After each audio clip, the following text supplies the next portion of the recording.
Hello, my fellow webheads. It's your friendly neighborhood Jerry Rasco, and today we are here to talk about The Amazing Spider-Man. So I've got my Spider-Man shirt on. I'm ready to go. We are going to be looking at Amazing Spider-Man number 73 today. So another good issue. A lot of fun. There's some stuff. There's some first appearances of some characters in here, so we'll be able to check that out together.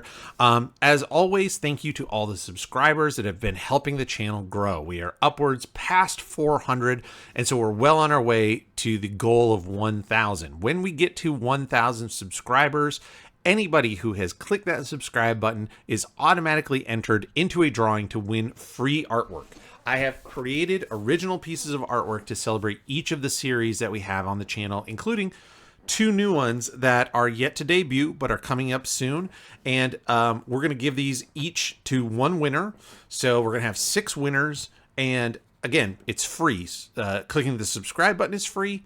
This will be shipped to you for free. All you have to do is be subscribed. So we've got the Incredible Hulk.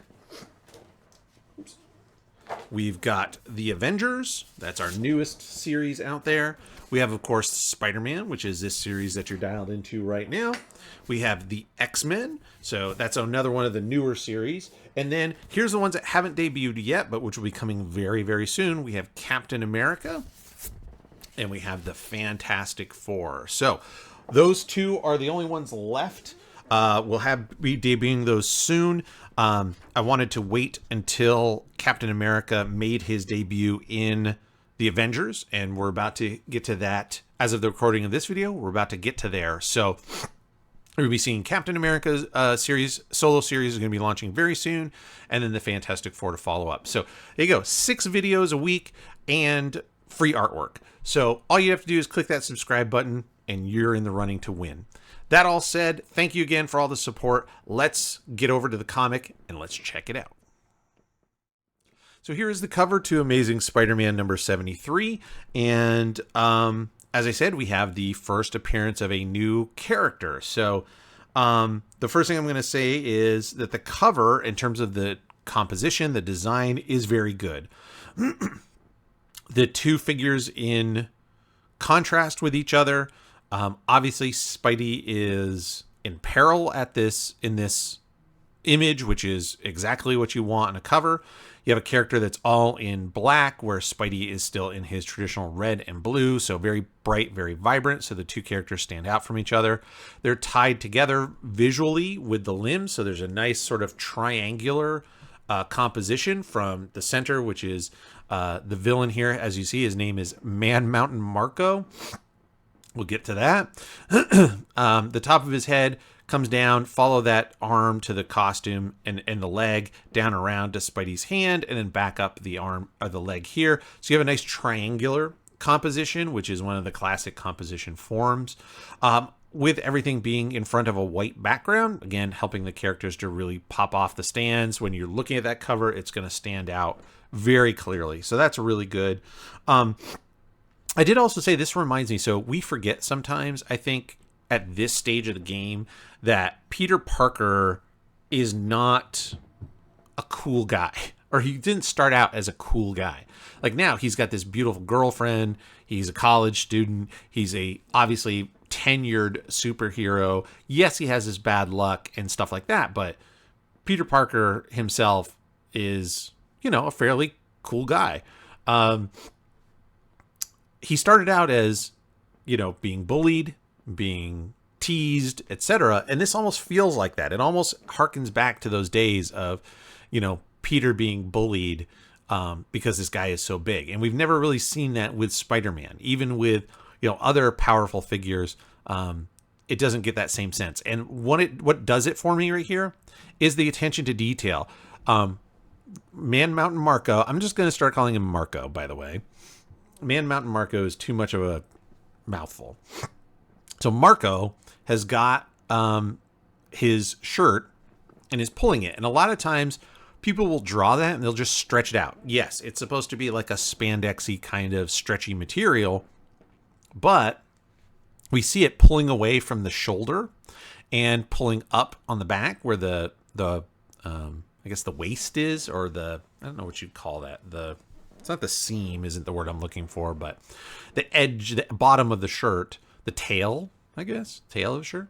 So normally that's his belt line, but because Marco's pulling on it, we see the shirt right up like it's real cloth. That's a great attention to detail that a lot of artists just wouldn't bother with. They would just stretch the material. It's no big deal. But seeing it pull away from Peter just gives him a more human feel. So yeah, all very good.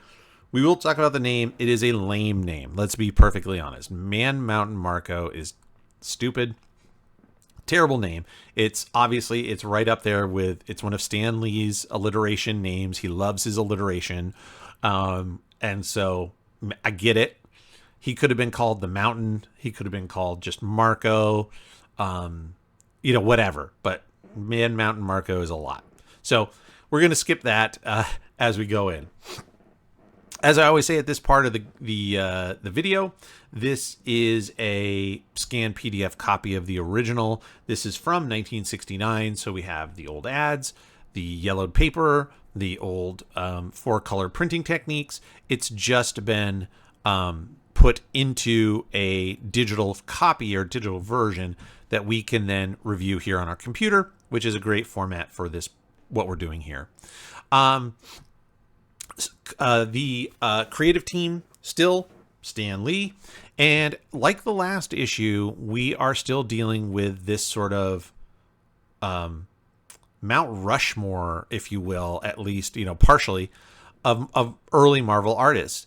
We have John Buscema, John Romita, and then inks by Jim Mooney. So we've already seen the John Romita and Jim Mooney combination, which we really like. And now we've got John Buscema in there.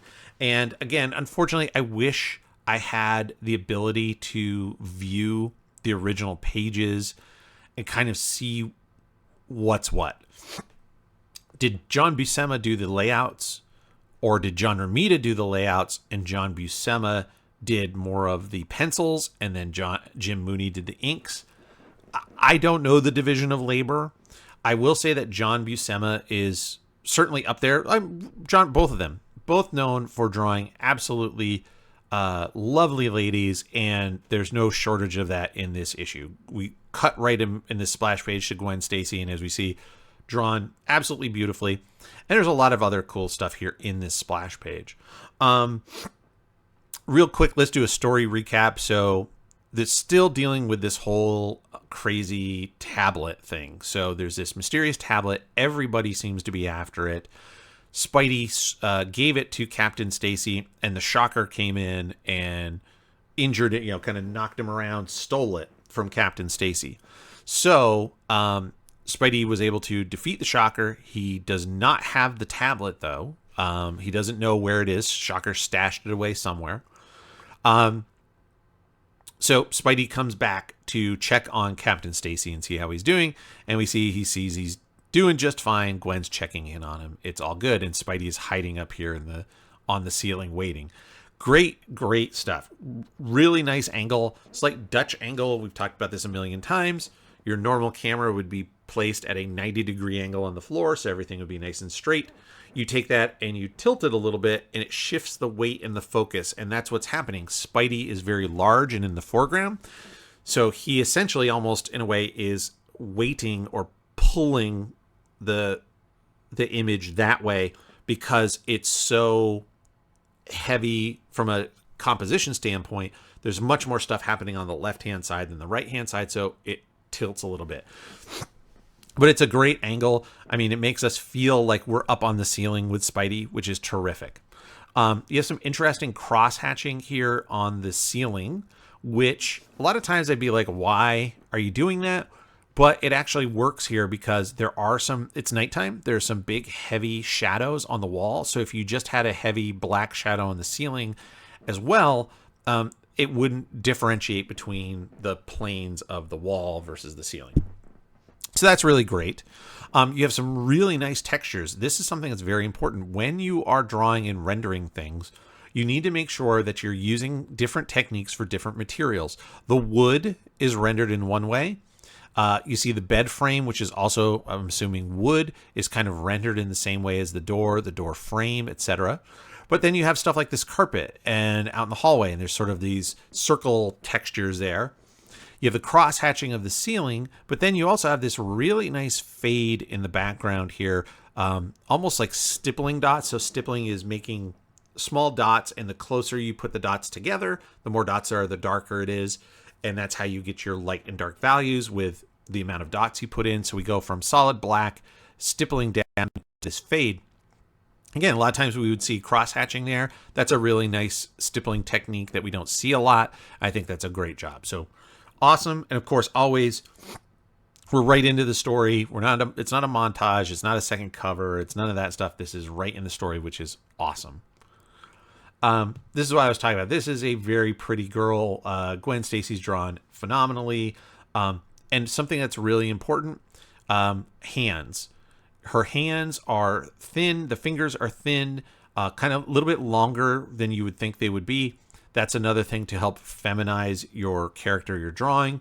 And the fact that she's, kind of ducking out the door, not seeing Spidey behind is very nice while she's asking about Peter Parker. So that's a very cute little, visual fun. Interesting cross-hatching here. So she's casting a shadow on the door, which is fine. And there's this really super thick cross-hatching. I don't know that we've seen anything quite like that in our, series so far. You've seen regular cross-hatching. We've seen duo shade, duo tone, like lots of different techniques of shading something. This is just really, really heavy and thick as opposed to a solid black. And I don't have a problem with it. I find it interesting. It's at least something different. If it was solid black, again, it would be maybe a little unclear between the ceiling behind, the black in the doorway. So you've got to come up with something a little different. And like I was saying earlier, you render different materials in different ways, and that feels like this is different because it's a different material. So I kind of like it. It's fun to experiment sometimes with stuff like that. Really great camera moves. Talk about this all the time. The camera is us, the reader. We are the camera. So you imagine if you were watching this play out like it's a real scene, a scene on TV, movie, on a stage, whatever, the objects are staying in the same place. We are moving around to look at it from different angles. That makes us the camera. That's why we use when we use the term camera. So you have one angle, which is sort of a point of view from Captain Stacy looking at his daughter. Then we reverse that angle to see behind the door and see her talking to him. Then we get a nice close-up of Spidey and talking about how much he cares about Gwen and wishes he could be with her instead of doing this Spidey stuff, which is great. So now we've gone to a nice close shot. Now we come back above to see down below Captain Stacy in his bed as Spidey is talking to him and asking him if he has any ideas about where Shocker might have hidden the tablet. Again, then a reverse angle, which is perfectly fine. Spidey in the foreground, good shading.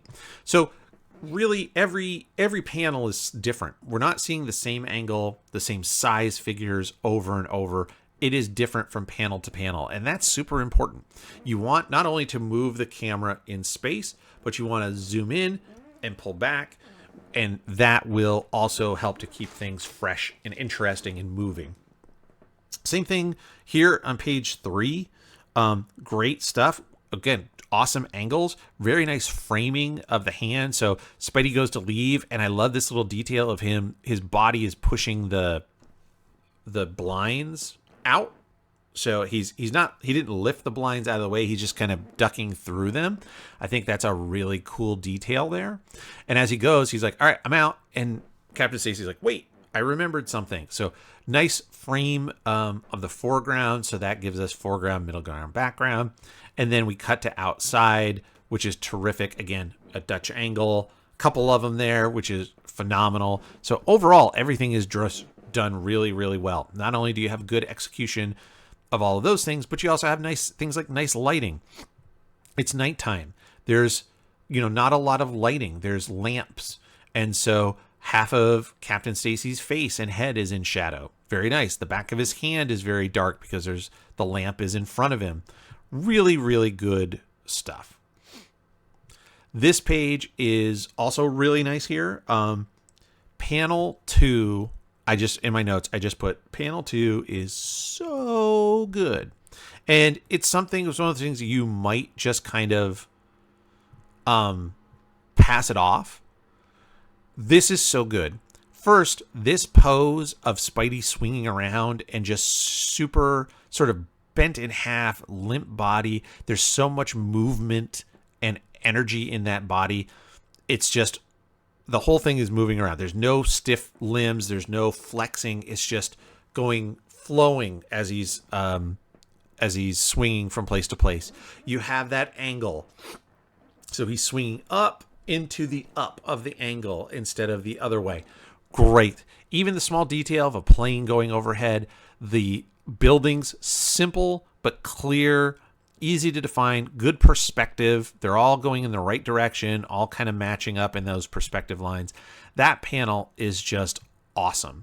And again, you might blow over it because you'd go like, Spidey's all in shadow and he's super far away. There's no details.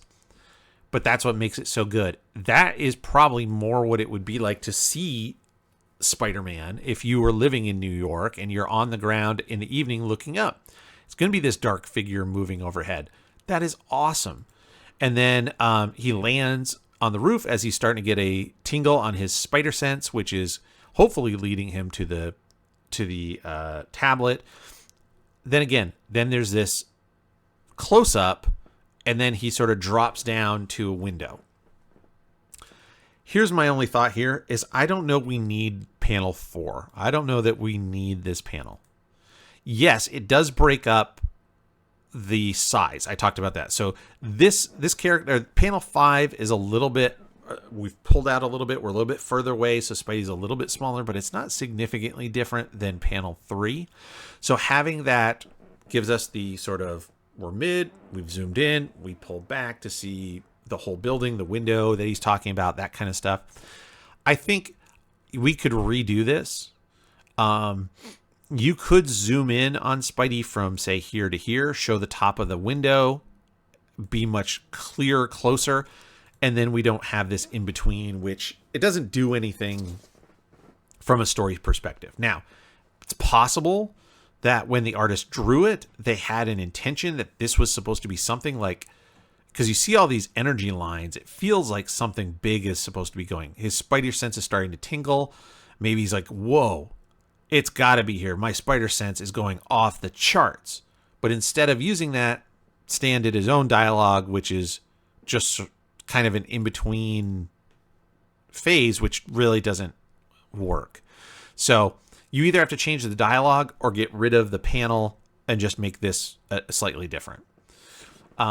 Yeah, kind of like here. So now we've got back to that close-up of Spidey looking through the window. And here is our first appearance of Marco. And he is big. Now, it's hard exactly to see some of the scale until we start seeing things close up.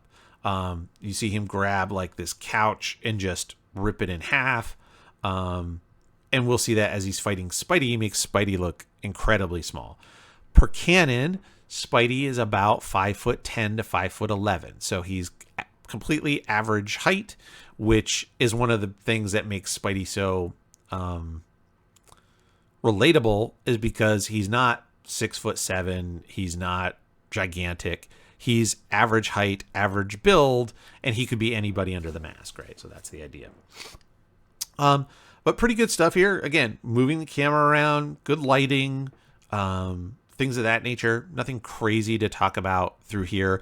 I've pointed this out before. This is really nice when a character is breaking through something, whether that's glass, a wall, a rock, a car. It doesn't matter. If you're breaking through something, some of the shards, refuse, rubble, whatever you want to call it, has to be in front of the character.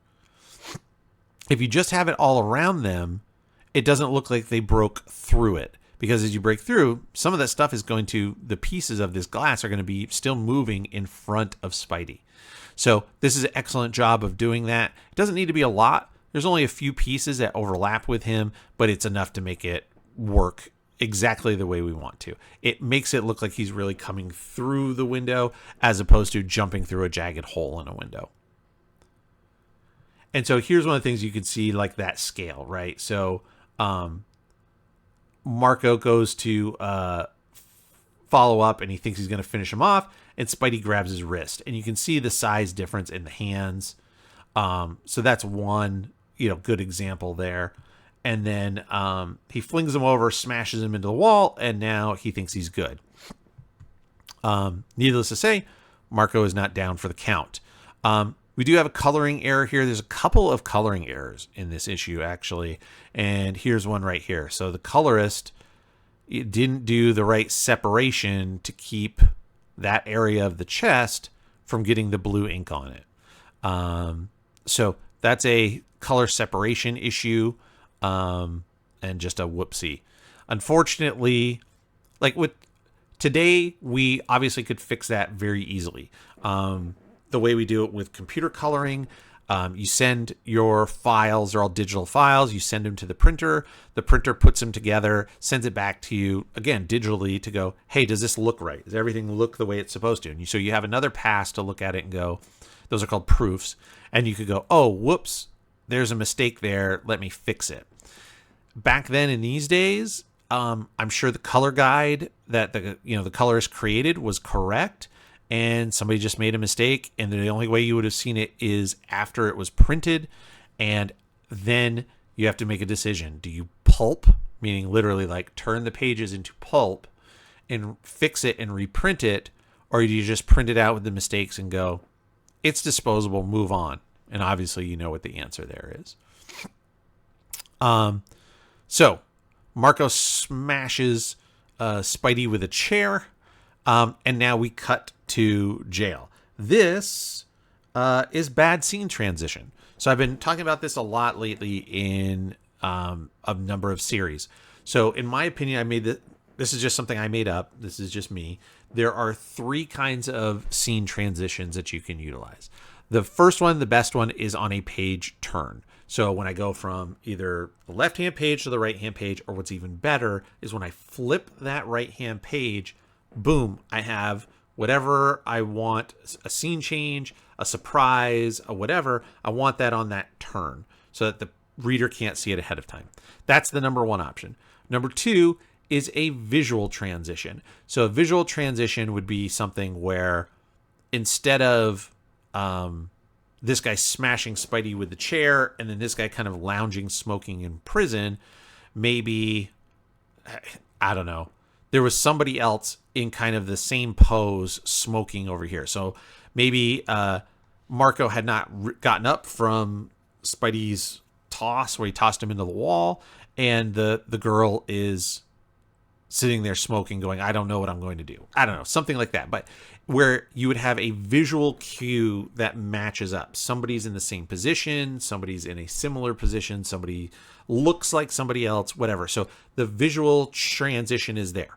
The third one is a thematic transition. So if Marco here had said something in his dialogue like, I'll crush the life out of you before you ever send me to prison again, and boom, now we have somebody in prison. That's a thematic change. We have none of those here. So this is, it took me a minute to figure this out, and that's only because so when I'm reviewing these, it's every week. So we're going week by week. These would have been month to month, and it's been a couple of months since we saw this guy. This guy is the number 1 assistant of the Kingpin, the guy that he just refers to as Wilson. And if you didn't remember that the Kingpin's number 1 guy is Wilson, it's going to take you a little longer to figure it out. He does say, I was a fool to work for the Kingpin, but the Kingpin has lots of goons working for him. So then you get the Wilson. Oh, okay, I remember that guy. Before we move on, actually, one more thing I want to talk about, and that is some of this shading. It wasn't in my notes. I looked at it, and I didn't really think twice about it, but it's really good. So when you, over here on the left, on this panel down here, we have this kind of funky, thick wavy organic lines making the shading. Like, and so she's casting a shadow on the wall. I'm assuming this is like the window frame or something is also casting that shadow on the wall, which means I guess there's a texture, some sort of lumpy texture to this wall where the shadows would have their own texture like that. You could just do solid black, but I like it. It's just a real interesting technique. And again, just trying something different. And that same technique is being used over here on Broken Rubble. So you see that over here, these sort of real thick brush dash lines of shadow. And we see it down here in panel 3 down here as well. So it tells me that whatever this wall is made of, and I do have a note about that later, that's how Jim Mooney has decided to shade the material. We just talked about it as we kicked off this whole thing. Different materials have different rendering. So his sort of leather suit is going to be shiny and rendered in a different way than the rough, I guess, concrete or whatever these walls are made of. So whatever this texture is. So very nice job of setting aside different texture for different materials. Very, very nice stuff. We got a little bit of sort of crime film noir, if you will. You've got the deep, heavy shadows of the grates of the cell, the bars coming in, even though this guy's been bailed out. We have this mysterious character that's let him out, this Caesar Cesaro. And we never see his eyes. The hat always shades his face. He's got these goons with him who are also in real heavy shadow. So kind of just your mafia. They don't call it the mafia. They call it the magia, which I think is very funny. But it's sort of that idea of your film noir kind of motif here. And now this is a good transition. So this, we go from this page turn. So basically what's happened, but again, story-wise, the Kingpin's number one guy has been bailed out, but he's been bailed out for this other dude who works for the Magia, aka the Mafia. And they are taking it to somebody who wants to know about this tablet, and they think this guy knows the secrets of the tablet. So now we cut back to Marco still trashing this woman's apartment, trying to find where the Shocker may have left the tablet. And that is a page turn transition. So that is very good. That is done well. That's perfect. He finds the safe. He rips it off with one hand. So we're really getting a sense of how powerful this guy is, beyond Spidey just talking about, like, I'm punching him and nothing is happening. And so then Marco rams him into the wall. So again, you see where when Spidey is literally hanging on the guy, he looks like a child hanging on an adult. So that's how big this dude is. He crashes into the wall, smushing Spidey between him and the wall. And now he's got the tablet, and now he's going to take off. This is the thing I said. Is this woman's apartment completely made of concrete? I guess you see like the plaster come off and there's brick behind it, but there's no bricks on the ground. So whatever they're breaking off is this super thick, rocky structure. So it's almost like the rest of the house or the rest of the apartment is just made of just pure poured concrete. I get it. It's the idea. You can't really show plaster dust and plaster bits and stuff like that. But so you draw rubble, but that much rubble to come out of an apartment is a little crazy. We do have another coloring error down here on the bottom. I'll zoom in a little bit to show you. And that is the spider on Spidey's back is not colored red. It's colored blue. So we've got another little coloring error there. And then this one here. So Marco's like, hey, I got lady, you know too much. You got to go. And Spidey's not going to stand for that. So he takes a swing and he's like, you want to fight her? You got to come through me. And I like this little wrinkle in Spidey's mask. It gives a subtle hint of facial expression, like he's gritting his teeth or really like, which we don't get a lot. The mask is pretty obviously, blank. But this is kind of the closest we get, and it works. Between the clenched fist, this little wrinkle around, we know that something's going on with his nose and mouth area, so we kind of go, Arr. Then you have some tension in the neck as well. Very, very nice. And then, again, we cut to a transition of Joe Robertson and his son talking. Bad transition. There's nothing there. There's no theme. There's no visual. There's no page turn. So that doesn't work. Now, I do just want to say this real quick. We talk about the art and just the art of this part of the story. This does involve, again, this is from 1969, and this is Joe Robertson, who's a successful African-American man talking to his college-age son about racism. And so this channel is really not about that. I try to stay out of the political view of things of that nature because they could be so polarizing for different people. Just take it as in 1969, as well as, forever. It's obviously going to be a topic and it's going to be an issue. And this is just a way of Stan Lee and Marvel kind of voicing their opinion, and they kind of take a middle run as well, right? So we're not going to get into the politics of it and that. Just know that the art here is very nice. There's great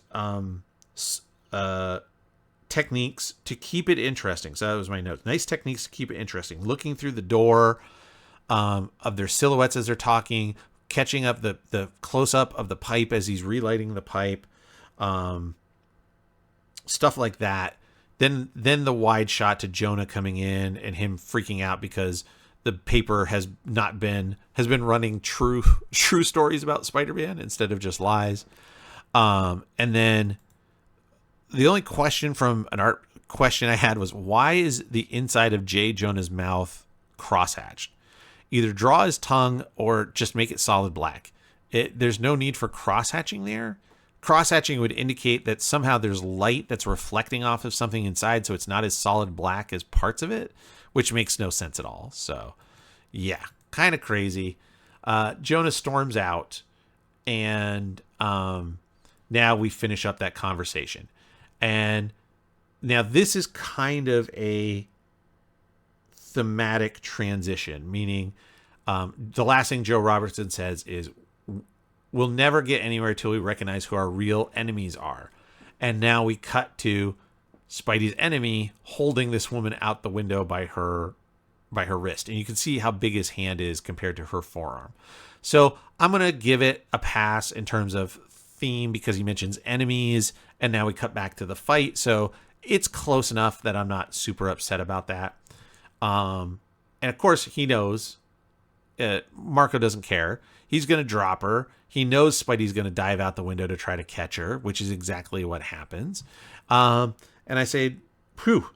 So, spoilers, if you're not familiar with all of Spidey's history, we will be. We'll get there.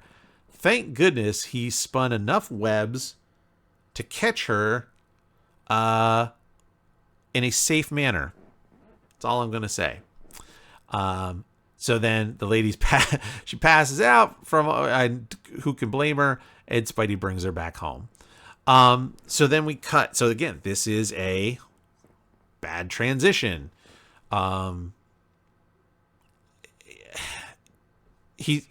There's no connection between these. There's no visual. There's no page turn. Yes, he mentions Marco, and he calls him Man Mountain. But we don't see Marco in the next page, or in the next panel. So there's no real theme there. The image is nice in terms of the framing of this character in the foreground. We've got the Cicero, I think is his name. I think that's what he said. And Wilson from the Kingpin.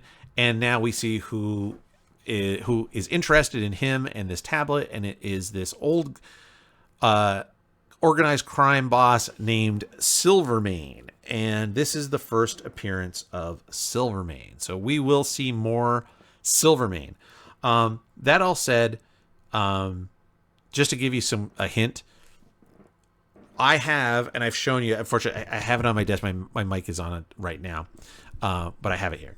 I have the Marvel handbook.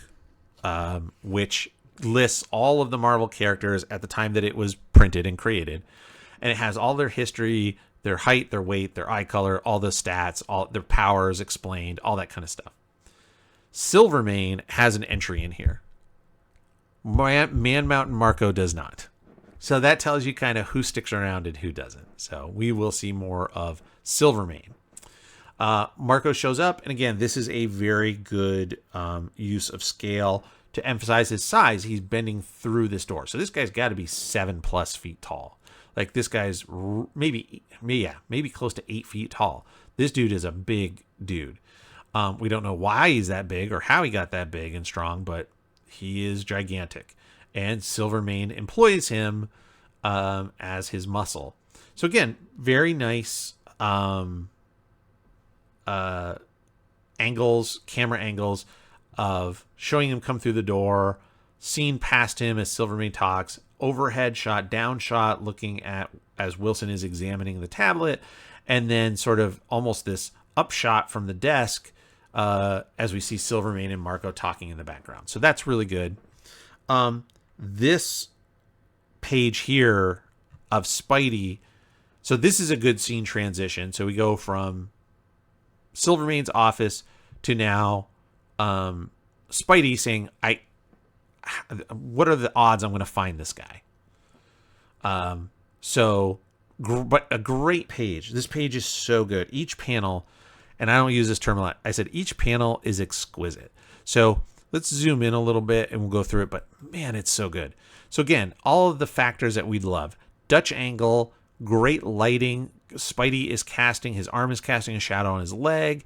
The way his leg is tucked under, it's casting a shadow on itself. So the far leg is dark, shadow under the chin. So the lighting is good. Dutch angle, which is terrific. Good perspective, simple background, nothing crazy, but a nice pose of Spidey sort of on the corner of this chimney. And then we cut to look over his shoulder and we see the whole city, right? So he's thinking, how am I going to find this guy? And then you see the vast city out there and go, oh yeah, that would be really crazy to try to track somebody down in a city that vast without any leads. So that's great. Oops. And then he swings off. And again, so cool. Like, this is the kind of shot that we see all the time in the movie. So imagine, right? Spidey's on the rooftop and he jumps off and the camera follows him from behind as he swings down. And you see the light coming up from the traffic as he's going to swing through. Excellent, excellent pose. I mean, like I said, it's a still frame that's still cinematic. You know, when I tell you these things, like, this is, imagine this scene in a movie and Spidey swings down and he gets close to the cars and trucks and he zips up and swings away. You've seen it. You can picture it in your mind because it's all right there. And then really nice building, nice wide shot where he's heading home and going to crawl into his apartment window. It's just excellent setup to kind of establish where he lives, that this is a separate building. I mean, and again, just to differentiate, you've got a medium shot. We're not close up. We're not far away. We have a close up and over the shoulder. We've got, it's not really a close up because we see the whole figure, but it's a little bit closer. And then a big wide shot to establish the building and him crawling in the window. Just an awesome, awesome page. Really great storytelling in 4 simple panels, but absolutely great. Spidey crawls into his apartment and kind of gets himself squared away and is like, hey, you know, I got an idea. I've been thinking about this. I'm going to call Dr. Connors, see if I can get a summer job with Dr. Connors. That makes sense. That's a great idea. There's something wrong with the front of Spidey's costume.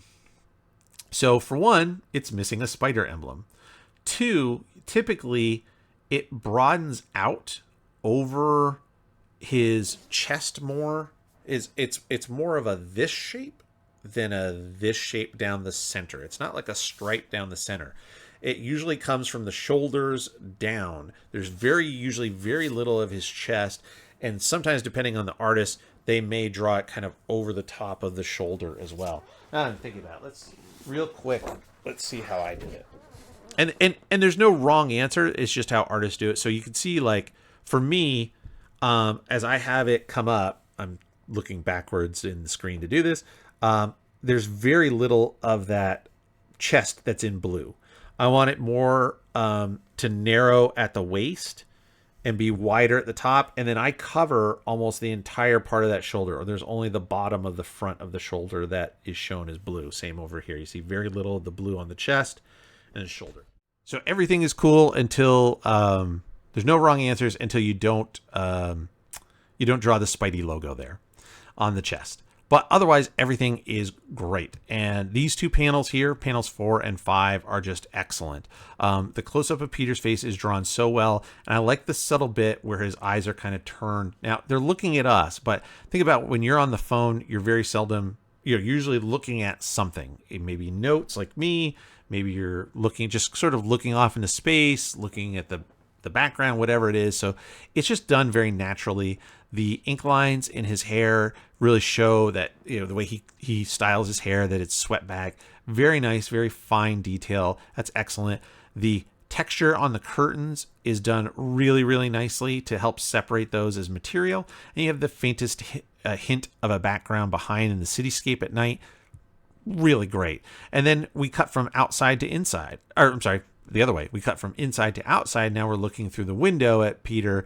And again, great Dutch angle there. All the stuff is there. The details inside, lamp and the seat and stuff like that. It's just done really, really well and carries us over to this next page. And the reason he can't reach Dr. Connors is because Dr. Connors is here. He has been snatched up by Silvermane, and we see Marco is there just looking gigantic. Like I said, like 7.5 feet tall. But they need to be careful because, as you can see, Doc Connors is also the lizard. And I'm getting a real strong hint that the lizard is going to be returning. So my notes just say, uh-oh. So I guess that's bad news for Spidey, but good news for us, the readers, because we always enjoy a good battle between Spidey and the lizard. So that is the end of the issue. We're going to take and cut back over to the desk, and we're going to wrap this one up. So that is Amazing Spider-Man number 73. We've got some interesting stuff. We've got Man Mountain Marco, which I can tell you does not stick around. This guy does not have much in the way of legacy of this in regards to Spider-Man, but we also have the first appearance of Silvermane, and that guy does stick around. So we'll be seeing more of him as time goes on. So yeah, fun. We've got a hint of the lizard coming up. I think the art is great. There's a couple of coloring errors that I pointed out. There's also that one error of the costume there at the end, the missing logo symbol on the front, and sort of how it's drawn very straight down the center. Beyond that, the artwork here is excellent. There's so many good things. So I did give it a pretty high rating. I wish there had been a little more action. There was some, but it was kind of, it was split up, so it didn't feel like one big fight, and then it did go kind of fast. So I rank this one as an 8 out of 10. I don't like the character of Man Mountain Marco, but overall, the way that the art is, just from an artistic perspective, it's so strong of an issue that it's hard to give it a lower rating based on a cheesy villain. So there we go. 8 out of 10. As always, I'm curious to hear your thoughts. Have you ever heard of Man Mountain Marco before? Certainly I had not. And again, I have basically an encyclopedia of Marvel characters between the comics behind me, things like the Handbook of the Marvel Universe. These documents, until I had read this, I was not familiar with this character. So I'm curious to hear, have you ever heard of him before now? If not, what are your thoughts? And as always, thank you for being here. I hope you had a fun time. If you did, let's get back together, same time, same day, next week with even more Spider-Man. Thanks.